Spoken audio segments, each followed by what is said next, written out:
Gurmate, sen yana meni kiyimlarimni kiydingmi? Men seni necha marta aytganman, meni kiyimimni umuman kiyma deganman. Mana bu senga. Bugundan boshlab o'zingning shaxsiy kiyimlaring bo'ladi. Senga zo'r narsalar oldim. Mana bitta opam, jonimjon opam.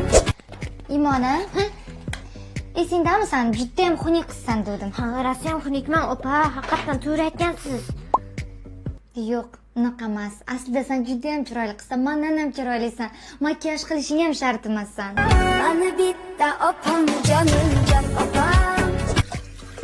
Sen yana meni internetimga ulab kino ko'ryapsanmi? Hozir o'chiraman opa, bo'ldi, ishlatmayman boshqa. Bir oy bo'lmay tugab ketyapti, hamma megabaytim senga ketyapti. Ha, o'chirdim. 50 ming tashladim shotingga. O'zingga megabaytlar oldi, o'zing kino ko'rib foydalан. Mana bitta opam, jonimjon. Imona to'xta. Bugundan boshlab hech qanaqa o'qish yo'q, bormaysan. Nima qilmoqchisiz? Pul bilan bitirtirib olmoqchimisiz yo ish topib berdingizmi? Opa, nima qilmoqchisiz? To'g'risini aytingmi?